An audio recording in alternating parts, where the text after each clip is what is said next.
Carole Munroe is a top executive at Hilton Worldwide, where she serves as Senior Director of Brand Communications for portfolio, loyalty, and content for Hilton's 17 brands. Before coming to Hilton, Carole was PR chief at Disney's Park Division in Orlando. She has always made time, though, to serve with Grady, with 2 terms on the Grady Society Alumni Board and mentoring students. She always answers the phone when Grady calls. In her student days, Carole was the first student selected for a full-time internship with the Martin Luther King Center, where she was a special assistant to Coretta Scott King and worked with Mrs. King's speechwriters and icons of the civil rights movement to inspire the nation with the power of language to propel the country forward. Congratulations, Carole.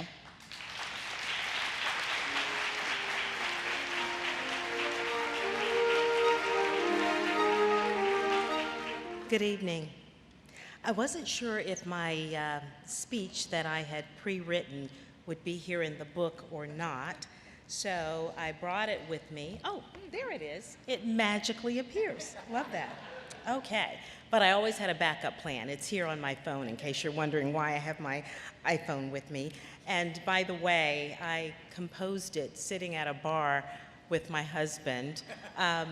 You know, kind of carrying on my tradition of procrastination that I started at Grady. I can admit that now, but some of my best writing was done the night before the paper was due. So there's something about writing under pressure, and I got A's on all of those, but not anything I would suggest that our current Grady students do. You can design and create and build the most wonderful place in the world, but it takes people to make that dream a reality. Walt Disney. Assume your full share of responsibility for the world in which you live. Conrad Hilton. Life's most persistent and urgent question is, what are you going to do for others? Martin Luther King Jr. When someone is suffering or is in need, don't add to their burden by asking them what they need. Figure it out and just help them. Eleanor Jackson. What do these 4 quotes have in common? Well, I have been blessed with a career that has spanned the likes of Walt Disney, Conrad Hilton, and Martin Luther King Jr., all who dealt with controversy, but all who knew that at the end of the day, real leadership is defined by serving others.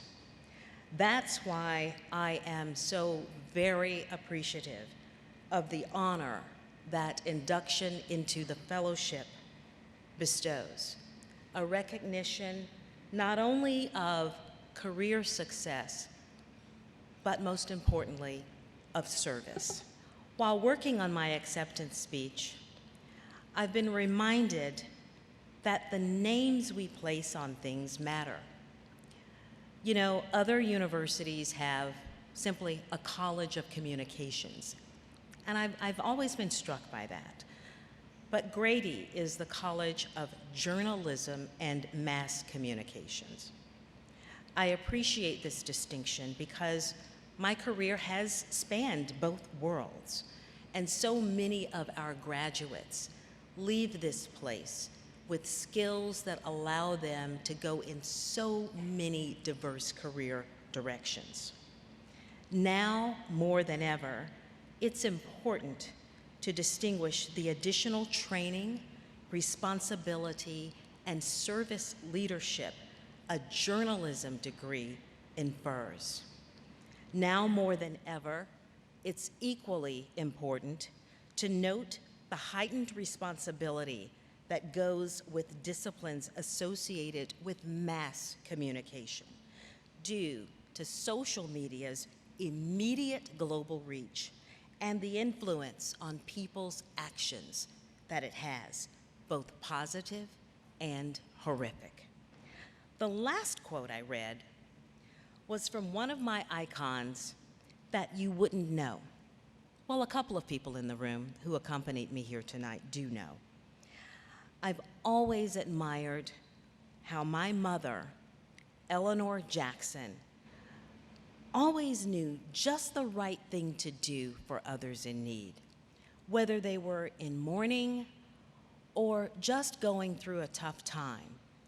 She had great emotional intelligence, and that's something that we as leaders have to prioritize. She would say we should ask ourselves what we could do to help. Don't bother the person who's suffering to solve that question for you. So she will always be my personal icon. I am so grateful for the family support I've received from my own family, including my sister and uncle who are here with me tonight representing my extended family, and my husband who couldn't be here because he was deathly ill this morning, just hours before getting on a flight to be here, and I told him, stay home, you might be contagious, I want everyone to go home healthy from this event. As well as my son, who just returned from Madrid with me just this past Wednesday from a family wedding, and I actually told him, go back to Florida to your job that he just got a month ago. He was able to negotiate the leave time to attend the wedding and have a little Madrid vacation. But as an empty nester, I don't want him coming back anytime soon. So he was back on the job on Thursday morning, and that's why he couldn't be here with me. But I do accept this honor with a deeper commitment of service. And that deeper commitment of service is about helping position us for an even brighter future, in recognition and hope that our legacy will be shaped more by the diversity of successful people we develop than even by the name on the building. Thank you for this honor and for this unforgettable moment.